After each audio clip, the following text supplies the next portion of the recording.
together with friends along the way, united with strength to face the day.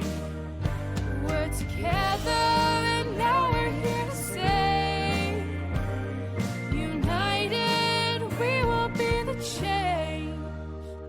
Hello, everybody. Welcome to Above and Beyond the Accessibility and Inclusion Podcast. We are counting down the 12 days of the AODA in Ontario being barrier-free. 1, 2, 3. Yay! So much work has gone on for the last 20 years. We are on the cusp of greatness. We are fully accessible in Ontario in just about 10 or so days from now. 7 or so days from now, 8 or so days. We're counting down. Yeah. Do you Maddy, know what? how are you?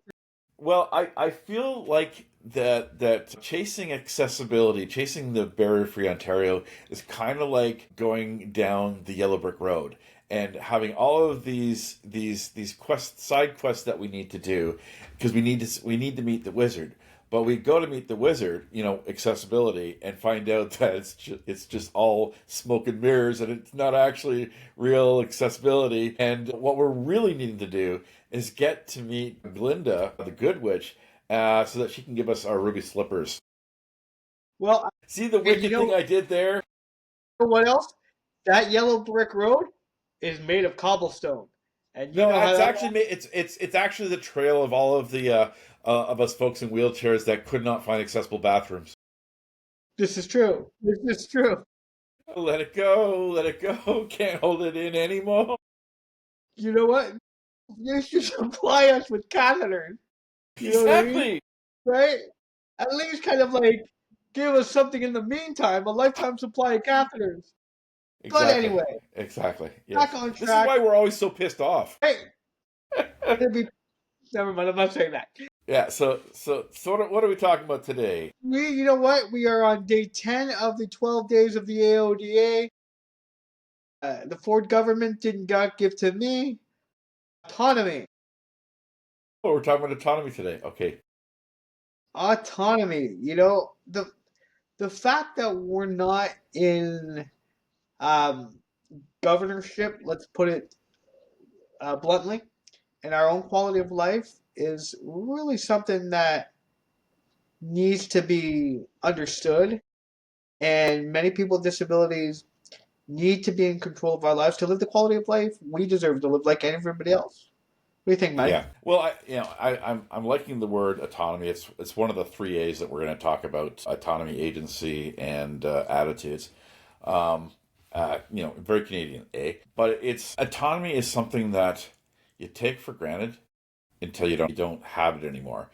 And none of us should ever lose autonomy.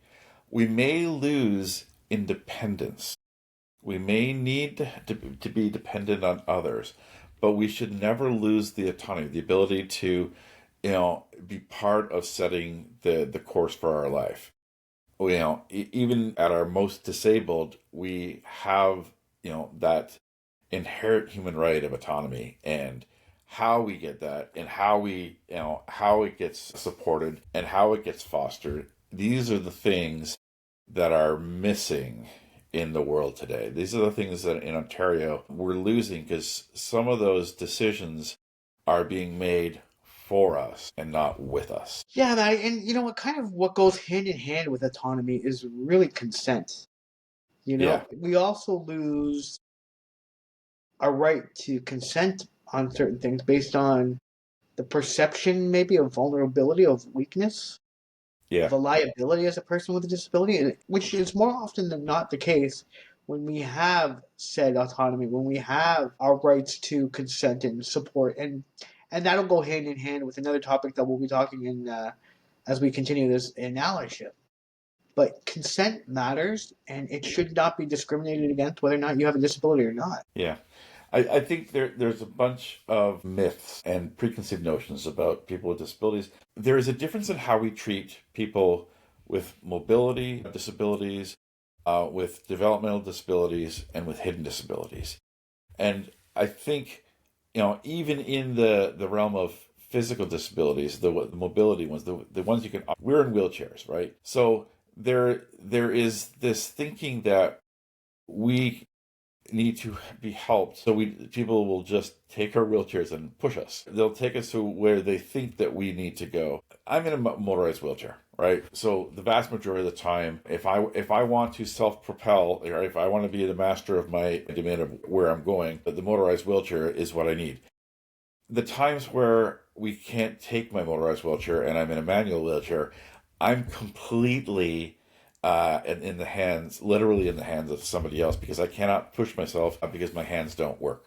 Unless I Fred Flintstone around with my feet, which I can do for a short bit of distance, and it looks hilarious, and it feels hilarious. You get a yabba dabba do time? Exactly, I get my yabba dabba do time. But so I'm in it when I'm in that manual wheelchair. Yeah, I'm dependent on somebody to move me around. So where autonomy comes in is I need to tell them where to take me, where to place me, and they're my hands that I can't use, but they're directed by me. They're going where I need to go, and they're leaving me where I need to be placed so I can see things in front of me, not to the side. I don't know why people, when they're pushing people in wheelchairs, they put them sidewards to whatever the desk is. No, I need to see in front. I need to face people. I need to face the counter. I don't know why. Anyways, so if I'm directing it, if people are following my lead, that's autonomy. If people are pushing me around and putting me where they think I should be, that is the problem we have in the world today. We don't, and this is just one example that you can visually understand the difference between independence and autonomy. Yeah, and quite frankly, that lends itself to being disrespect in terms of how we are treating the disabled community. Yeah. You said something, Maddy. I know we're cutting this short a little bit. You said something that I wanted to touch on quickly. You talked about the different disabilities in your opening monologue here, and treating people with different disabilities different ways. Now, should we? Should we, or how should we God, treat no. people with disabilities?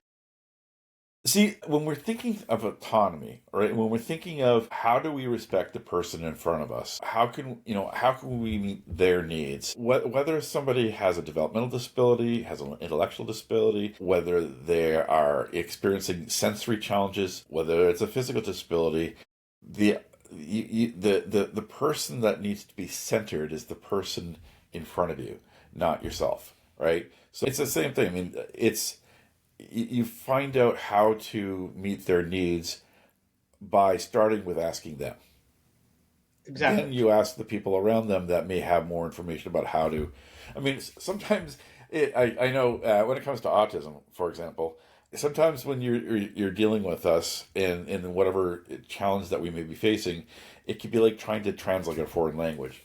But there are ways, and just doing things or expecting. One of the things I talk about is we need to presume competence in the person in front of us. If something's not working, if we're not able to do something, if they're not able to do something, it's that we just haven't found the way, right? We haven't found the accommodation necessary, but we need to take the time to invest in that person. And 100%, Maddy. And furthermore, you need to listen to that person, even if it looks unorthodox or a little bit different than your point of view and perspective. We have the chapeau. Yes, the chapeau.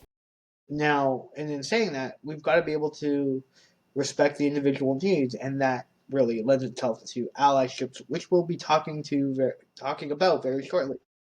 That's our live for day 10 for the AODA. Take care, everybody. Happy Lamaka.